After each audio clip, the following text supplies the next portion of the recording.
Thank you, David.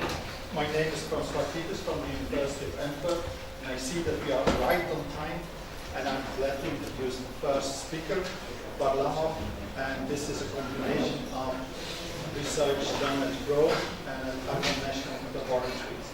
And the title is Theory of Fluctuations in the Two Bands. Good morning, everybody. First of all, I would like to thank the organizers for this nice invitation. And as you see, I'm happy to see here a lot of colleagues. In this first slide, besides the title and my mention of my colleagues, Andreas Glatz is present here, Alexei Koshelov and Valery Vinokur from our National Laboratory, whom results I will present. I want immediately to show my strong relations with Camerino. You see, you will have possibility in this beautiful palace to see this chair. So I don't know of what century. And last year, when I was here as a contra-referee during the PhD thesis discussion, I had this occasion to take a picture in this fantastic place. So here is Camerino, and this is our National Laboratory. So outline of my talk will be the fluctuations, qualitative wave picture in Ginzburg-Landau approach, then quantum fluctuations close to HC0, dynamic clustering of rotating fluctuation Cooper pairs, formation of the abricos lattice, moving along the line HC13, the waves break in vortices, then fluctuoscopy as a tool for investigation of superconductive systems, and then I will pass to the specifics of our conference. I will speak about the fluctuations in two-band superconductor and zero field to show the what differs multi-band superconductor from normal one, and then finally it was very fresh. Actually, it is. I will appeal to some experiments on pnictides, which still are not published, and our theory is even not in CondMed because we just finished it to this conference. Okay, so I will start. So my wide introduction will be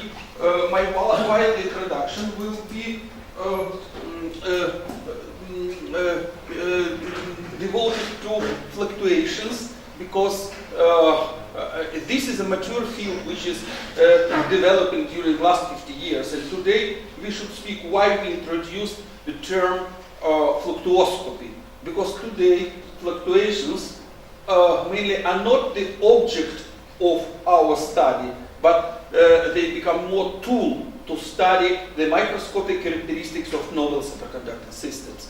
So, nevertheless, I want to study from the very beginning, and I want to explain what are the main fluctuation contributions and what is their behavior in the phase diagram of superconductor based on very simple considerations. I will start from uncertain principle. So, natura non facit saltus. Natura does not make jumps, told Romans. So, a metal which is supposed to be with a decrease of temperature to become superconductor feels in advance this fact. And fluctuations, so actual electrons try to form Cooper pairs above thesis. They just try. But it is still energetically unfavorable. So these pairs appear and disappear, and only at the critical point the reconstruction of the spectrum, Cooper instability will result in the reconstruction of the spectrum, and Cooper pairs will start to form regularly, and they will form immediately condensate. So in the BCS scheme. So what is the characteristic time of the such fluctuation pairing of two electrons above TC? From uncertain principle, this should be h bar divided on some energy. What energy I can put in denominator here? I have Fermi energy. Evidently, that this is not the case, because Fermi energy has nothing common with superconductivity. I can put Debye frequency. Again, the bifrequency certainly has relation to superconductivity, but it enters via Tc. So I could put here temperature or Tc, and both choices would be bad. Why? Because I know that when temperature turns Tc, so the lifetime of Cooper pair should become infinite. So from this consideration, the only candidate which I can put here would be T minus Tc. And of course, this is a hand waving, but you understand that I present you the results of the at least Ginzburg-Landau. So what I tell this Ginzburg-Landau, but of course these results can be exactly obtained with all coefficients and microscopic approach.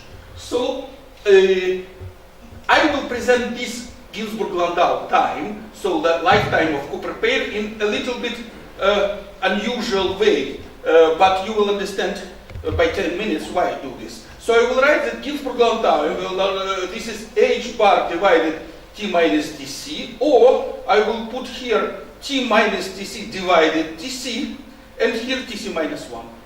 So, and then I will say down the characteristic time I know. What about the size of such fluctuation? What is the characteristic length scale of it? I will suppose that the motion of two electrons, from the very beginning, two electrons will spin up, spin down at the same point, start to move in diffusion way. And during the lifetime of Cooper pair, the distance between them can be determined from Einstein relation. So it will be square root of the diffusion coefficient for one electron, Ginzburg-Landau time, which depends on temperature, and after substitution here of corresponding values, you will see that the size of Cooper pair is BCS coherence length divided square root of reduced temperature. So now I have all. I have time and I have size. So now I want to know, so I can immediately to get you now, for instance, contribution to conductivity, to diamagnetic susceptibility, but I will answer several more complicated questions. So how many, what is the concentration of these Cooper pairs close to Tc? So I will say that they are bosons and they obey Bose-Einstein distribution. So their Bose-Einstein distribution, because energies of these Cooper pairs, they are very weak. So their energies are small with respect to temperature. If not, it would, the Bose condensation would happen before, strongly above. And I can use the approximation, a classical approximation. So you see, and now the concentration of Cooper pairs would be can be expressed in terms of Bose-Einstein distribution as an integral over momentum space. And you understand now the only what I need more is the spectrum of Cooper pair. So what spectrum I can suppose? Below, first of all, pairing happens with momentum 0. And I should integrate over all momenta. So I should say that the energy of Cooper pair should be the condensation energy, binding energy, plus the kinetic energy of the center of mass. Condensation energy is positive, because when it will be negative, the condensation will start. So I should pay for this pairing above Tc. So end price will be tau Ginzburg-Landau minus 1. So this is those energy which I looked for 2 minutes ago. So it will be T minus Tc. This is a condensation energy of the opposite sign, and plus the kinetic energy of center of mass. And immediately this, I can present this, look, in the shape as p square and T minus Tc is a psi Ginzburg-Landau minus 2. So I will present the sum mass, which I do not know, which I will attribute to Cooper pair, and then h square psi square plus p square. Now you understand that I have in the denominator just p square. It is okay for dimensionality 1.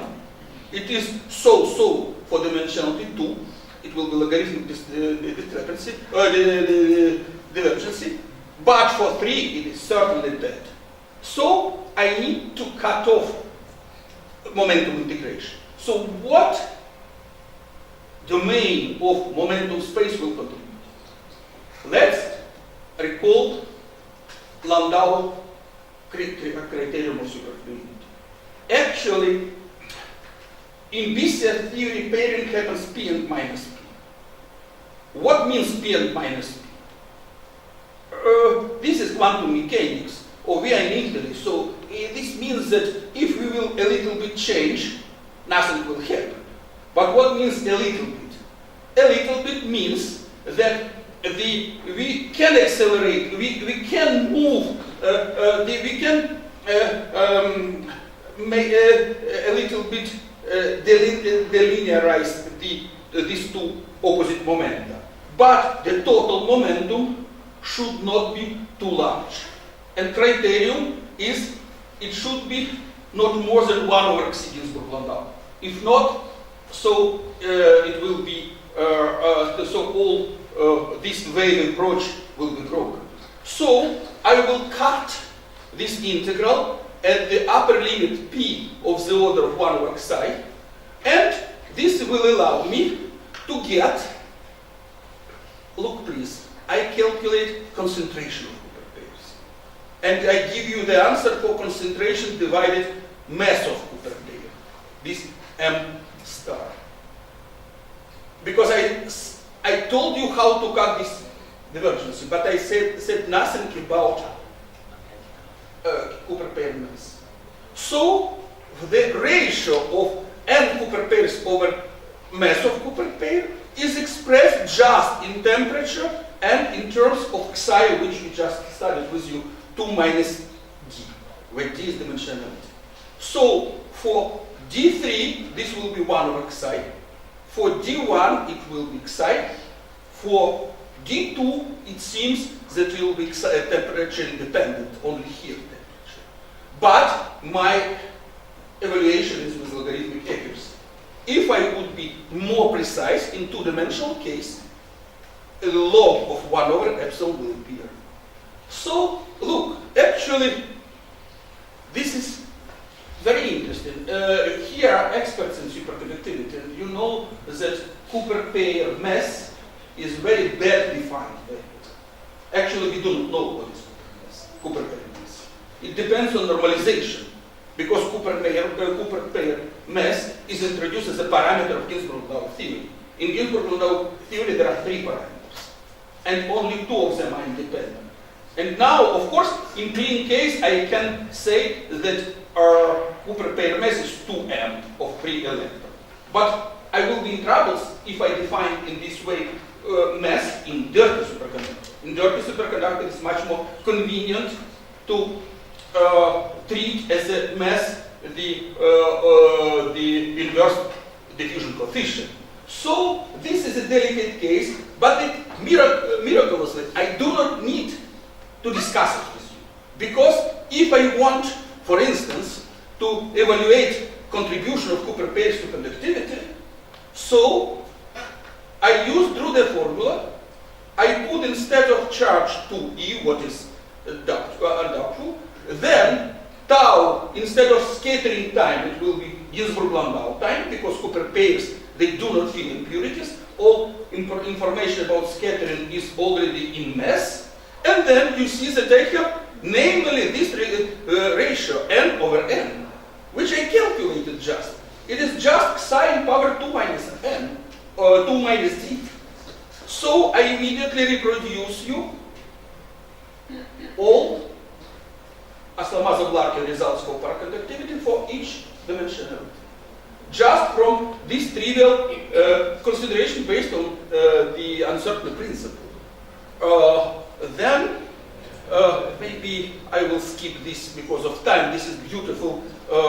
I can explain how fluctuations are normalized critical temperature in two-dimensional case, comparing this is a BCS result, this is psi square, and this is superfluid density. So the BCS result means not too much. Actually, this is some fictional value. Then experimentalists measure real TC. And you can approach this TC, renormalizing TC in the or in Hartley way, or renormalization group way, or from other side from Nelson jump. And it is interesting that already first step, when you pass from here, you go down. So already first approximation of renormalization group, or the Hartley approximation, gives you almost BKT temperature. And all efforts, second, third to infinity, will just be loss of time, because they will be beyond the accuracy of the method. Okay, so let's stop at the facts. So I say that you have these new objects, Cooper pairs still in normal matter. You apply electric field and they start to move.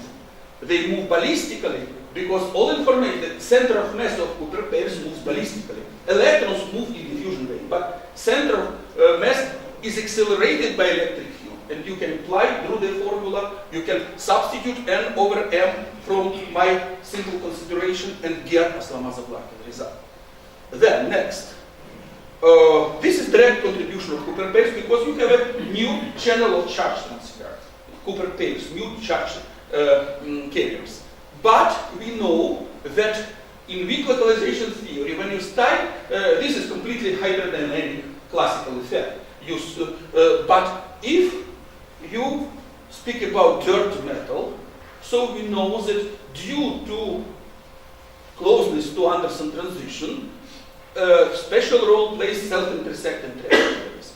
So what I know about self-intersecting and why I'm speaking about them in this connection? Because I know that Cooper pair is a pairing of the two electron, two quasi-particles opposite momenta.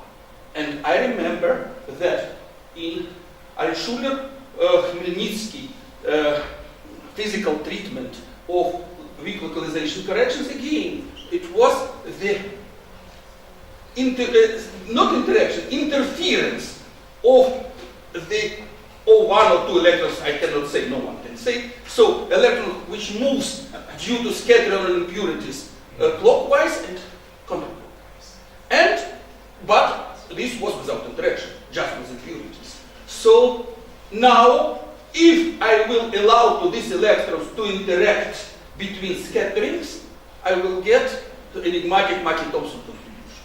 Actually, many years it was not known the physical sense of it. So up to my mind, the Mackie-Thompson contribution, this is anomalous pairing on self-intersecting trajectories. So I just calculate probability of self-intersecting trajectory for elastic scattering time up to phase breaking time for any dimensionality, and then I observe that effective interaction, which increases due to closeness to critical temperature, is -1 over epsilon, and Mackie-Thompson contribution will be the product of this strong interaction multiplied on probability of the self-intersecting trajectory, and I reproduce as Mackie-Thompson contribution.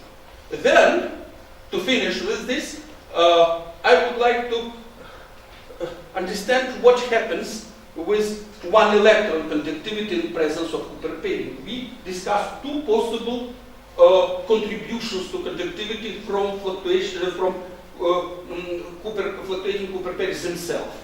Now, what about one electron conductivity? First of all, the electrons who participate in Cooper pairing, they are absent on their working places.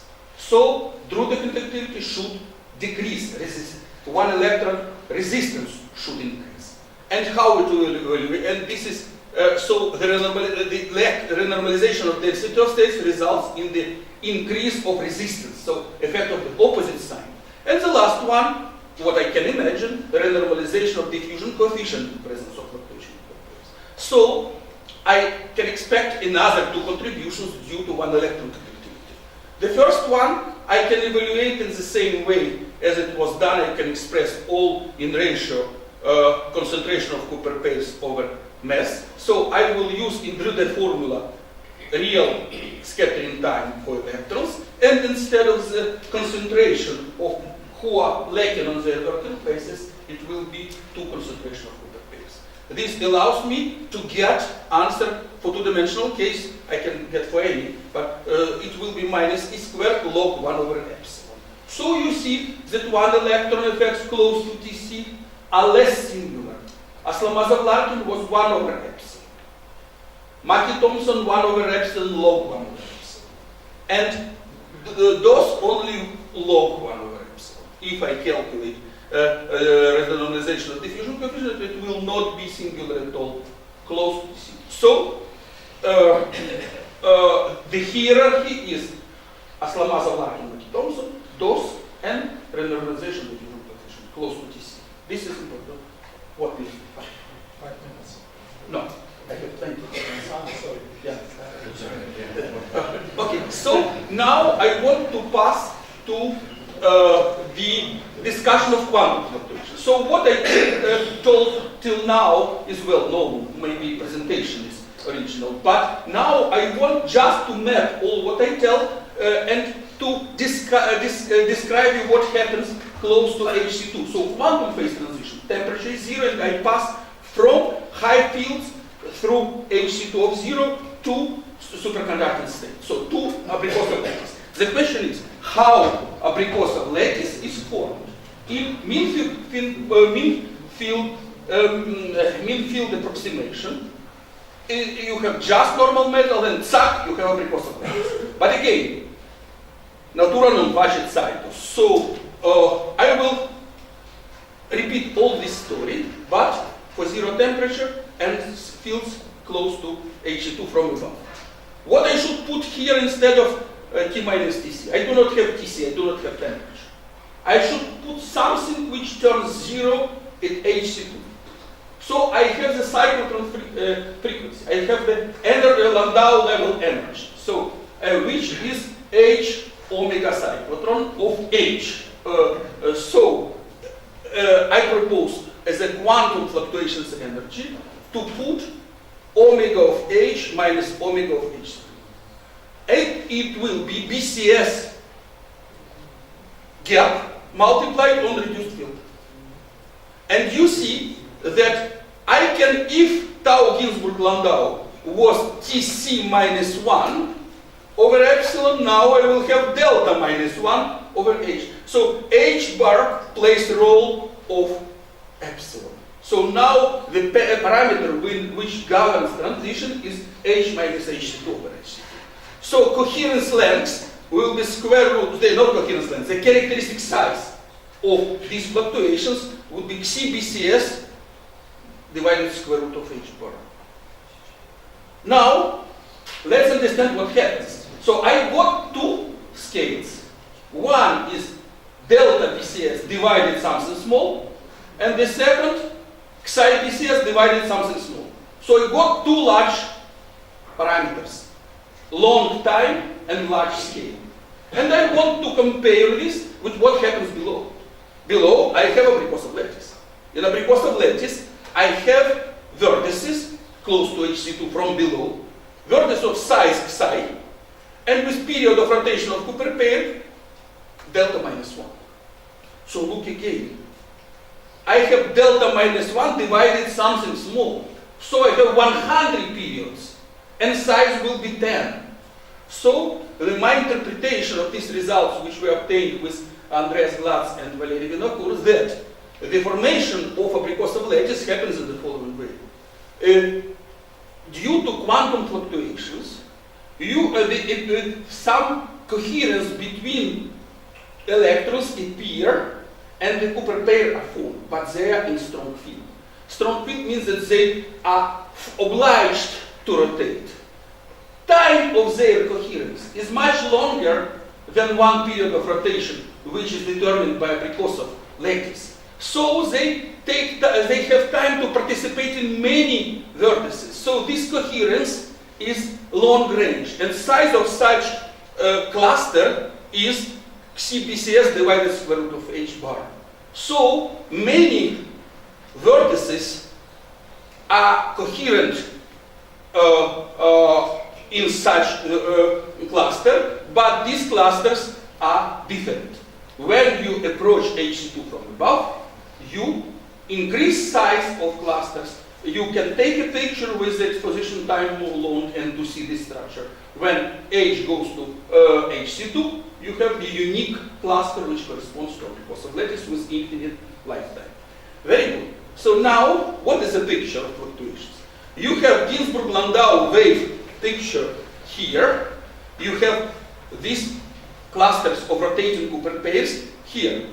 And when transition happens, of course there is no transition, there is just magnetic field applied, break your vortices when the magnetic length of Cooper pair becomes of the order of psi Ginzburg-Landau.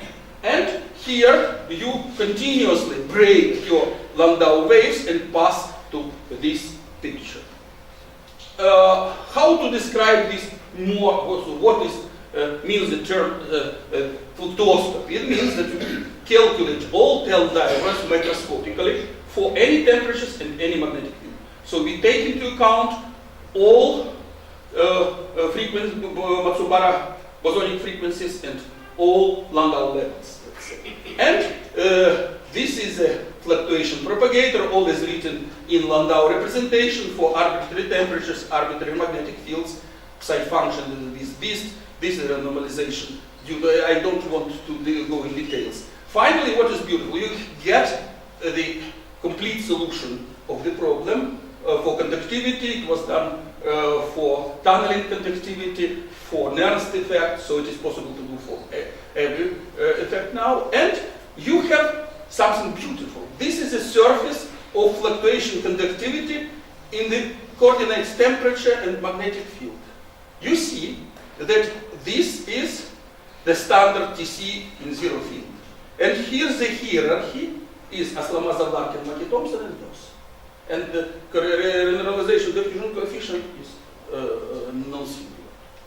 When you approach to critical field HC2 at zero temperature, so first of all, from the general expressions follows that there is a line where fluctuation conductivity becomes zero. And now, in several experimental findings, it is confirmed. So exists zero line. And then fluctuations become negative. So fluctuations increase resistivity, not in conductivity, because this is just interaction in Cooper channel. So what happens? Happens that when you are here at zero temperature, so Aslamazov-Larkin contribution, Mackey-Thompson and DOS, all of them die as square of temperature. This is a regime of quantum fluctuations. This is a very small region. Temperature should be less than H minus HC2 in energetic requirement. So, all coefficients are equal and they die. The only who gives you quantum fluctuation contribution is the renormalization of diffusion coefficient. So, all hierarchy turned down. Now, like in Bible, who was the last will become the first. So actually, the last became the first. And this is renormalization of diffusion coefficient who governs quantum phase transition fluctuations. The contribution is negative and logarithmically depends on magnetic field. So now we can say that you can say in plane that there is a superconducting state. This is a kingdom of Aslamazov-Larkin and Mackey-Thompson, the zero line, and here are quantum fluctuations, where are completely different from our usual imagination about fluctuations. The same I can say about the periphery of phase diagram, but this is not very important because it is not so easy to study high temperatures. So now I want to say two words still in one band model about this line HC2 of T, because this will be important for my main part of the talk. So you see, if I calculate the conductivity of the fluctuation contribution to heat capacity as a function of magnetic field along this line, so the critical exponent will be 3/2, not 1/2, like in temperature. Why? Because the motion practically is one-dimensional. Strong field, relatively strong field, and magnetic field one-dimensionalized motion. What concerns conductivity, conductivity will be square root of H minus Hc2.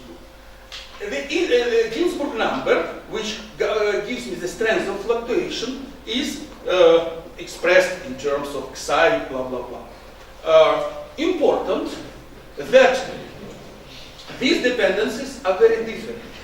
And I can define the field H star at which the fluctuation correction to heat capacity becomes of the order jump. Look, I just say delta C over delta C, this is jump, is 1. And I can define corresponding field. Corresponding field is Ginzburg number in power 1/3 and depends on temperature in power 2/3. So I see that if I now calculate the Aslamazov-Larkin contribution at this field, so it will be 6 Ginzburg over epsilon power 1. So it remains small up to the temperature 194 Ginzburg. So I have this fantastic number, 200. So this means that already in one band theory, I can foresee that studying transition as a function of magnetic field, I can pass to the regime of strong fluctuations in heat capacity in non-Gaussian regime, but still fluctuation conductivity will be small. So I can expect that this is the main observation of our work which I want to present. But this observation is not our, we just looked at the experiment. So now I will pass to experiments on peptides, where we apply the idea in Balata, so to covered in corresponding theory, where we successfully explain these experiments. Okay, so how to remake our BCS model for two bands? So what are fluctuation pairings in the two bands? So the couple married in Paris and went for honeymoon to Africa, or vice versa, but no mixed couples. So it is possible, due to scatterings, to pass from one band to another and return, but it is impossible to make cross fars because of the other strong difference in psi functions. So it will be 0 to average out. So I can just consider two linear energies for quasi-particles in two-band structure to write corresponding Hamiltonian, and then to introduce green functions, to repeat the same story about propagator, but it will be the matrix now. So all will be more or less as it was before, but matrix. Nothing interesting. So in the same way, I take into account impurities, their matrices, and I write expression for propagator. So this is a Cooper ladder. Polarization operator and interaction -1. This is the Cooper ladder. So now start some interesting things. I have two gaps with two interactions different, with different gap, two bands with different interactions, with different gaps as it is if it would not be present in other, and with different coherence lengths. But as we know from the theory of phase transitions, the critical temperature would be 1. This is the axiom. So we should find two solutions. So I can write determinant of propagator. And this determinant, 0, this determinant will give me critical temperature. It will have two solutions, but I will say that the physical one only, the upper one. So, yes, now it's 5 minutes. And in this way, I can calculate my propagator, but I would like to recall you the propagator in one band. Look, please. The general form is log T over Tc, then psi function of something plus dq square over temperature minus blah blah. How I can, from this general formula, get Ginzburg-Landau? So, propagator of something plus psi square q square. When this guy is small, I can expand psi function. And in one-dimensional picture, in one-band picture, I did not have problem to do this. I just told long wave fluctuations where psi square, q square is less than 1, or non-locally when I cannot expand this psi function. Now, I have two bands, and I have two maybe quite different psi. So, it is clear that very close to Tc, when q goes to 0, so for very long wave fluctuations, I always can expand psi function. And I will have Ginzburg-Landau picture with some effective coherence lengths.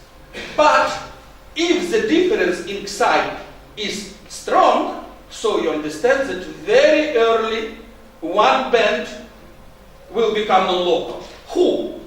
Those one who has large psi. Large psi means weak superconductivity.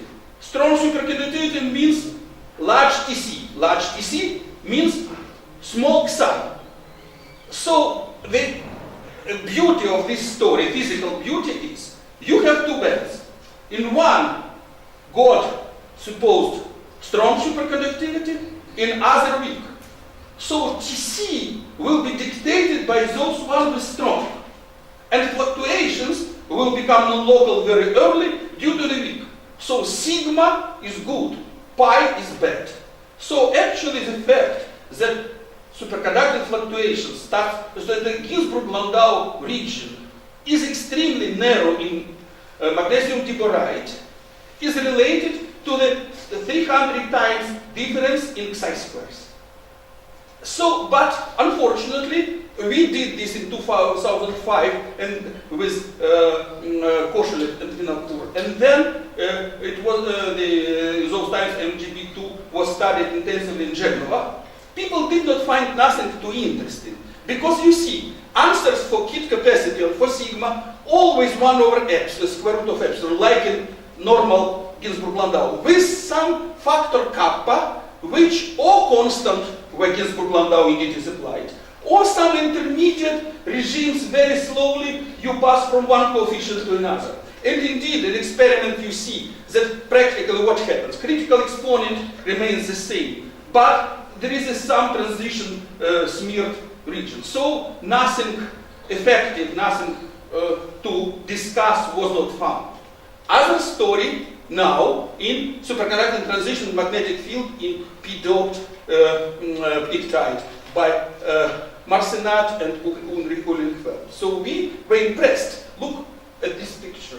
You see that transition in heat capacity happens much before than in conductivity. In conductivity, this is more or less half of transition, and in heat capacity here. This is transition in magnetic field.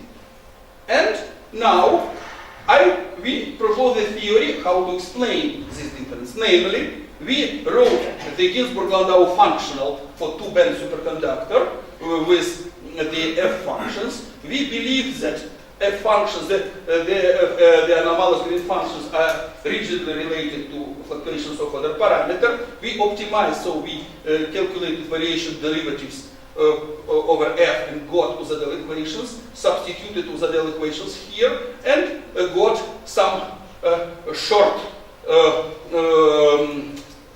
Ginzburg-Landau functional which depends only on delta, of two deltas. And then, to explore fluctuations in magnetic field, we assume the Landau gauge and introduce the eigenstates for the operator coefficient of diffusion and long derivative of magnetic field. And we study this differential equation for eigenvalues and eigenfunctions and got some generalization. Even 40 minutes is not enough, the last minute. So, so what we got?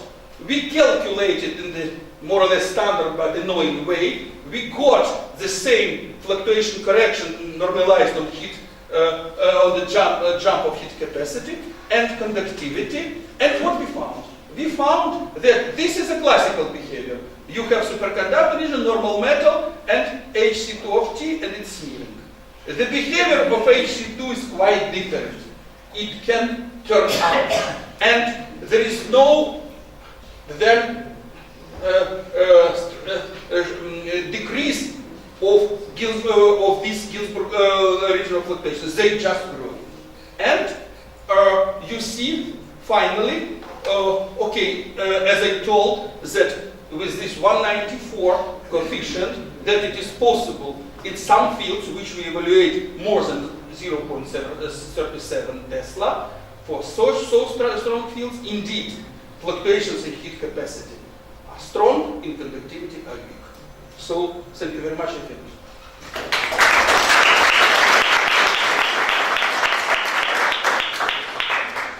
Thank you very much for this interesting talk and also for keeping track of the time scale, which also had some fluctuations. Okay, any questions? Yes. Preformed pairs are still bosons? Do you have another proposal? Well, Pauli principle may be more important there than for pairs.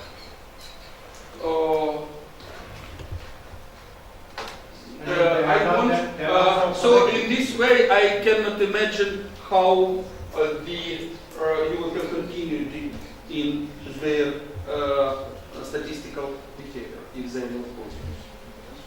Well, they may be corrected. So they are correct. No, I mean that up to my mind, these objects are always bosons, but then they just disappear at all. They are not transformed from boson to fermion. In this case, I mean, these are not preformable pairs because they are not stable objects. So I cannot give you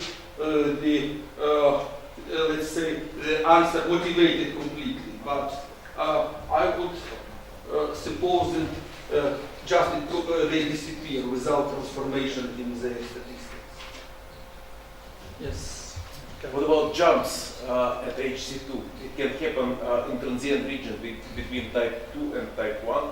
Sometimes it can happen at HC2. Yeah, of course, you're right. There is a beautiful book, The Superconductivity of the Second Type of Sarma, Sanjam, and Dejean, I suppose, where it was done by McKimmon, how the jump in heat capacity and in the magnetization changes as a function of kappa. Yes. And these theories? No, this we just took superconductor of the second, stronger second. We did not say no. The area I did not touch at all. Area kappa is 1/square root of. Yeah, okay, but we calculate the only what we did. Yeah, we I calculate. mean that for multi-band materials, this transient behavior between type We took into can be account. increased. No, I mean that we accounted for.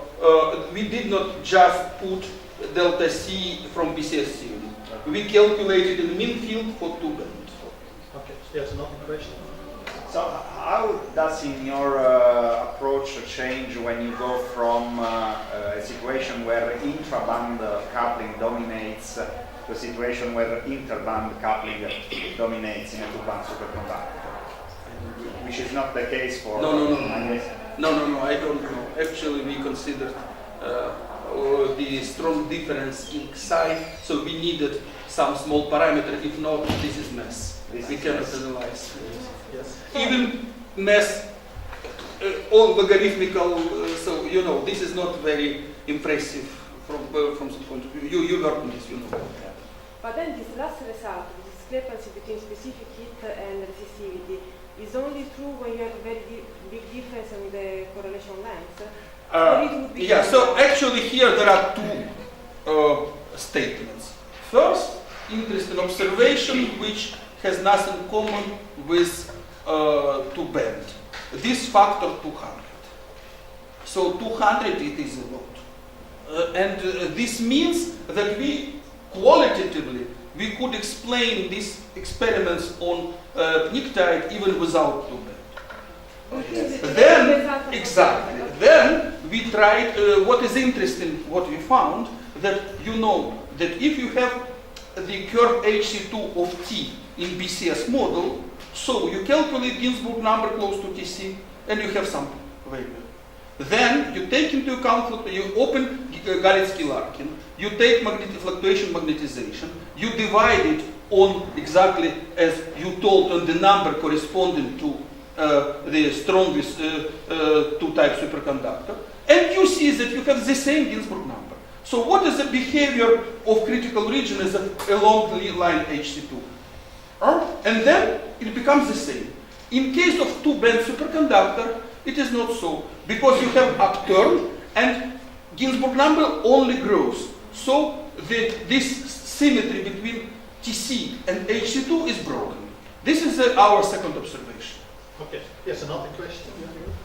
When I talk about fluctuoscopy, which properties can be studied by looking at the fluctuations? I can say practically all, because we started, it was a request of Baturin, of experimentalists, and we, because why fluctuoscopy is important? Because here there are present famous experimentalists, they will not allow me to cheat you. So how experimentalists define transition temperature? Or half a transition, or maximum of derivative. The Baturin tried to fit with our, but we believe that TC is some hidden parameter. Because TC you cannot see, in case of Camerlingones, yes. But if your transition is smeared, what is this?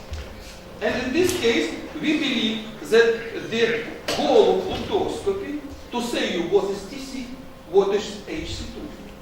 And experimentals give these curves, and analyzing them, Andreas created a program, and based on these formulas which I showed you, and you have TC as a parameter. The statement for dirty films of Baturin was that TC was more or less 1/10 of the width of transition. So very low. TC was very low. And Yes, another question. So it's not clear to me, does the symmetry of the order parameter enter in your two-band calculations? sorry. Does the symmetry of the order parameter enter into the two-band calculations for fluctuations? Or is it assumed as well? We took as a deep pairing change situation, because in deep pairing normal impurities becomes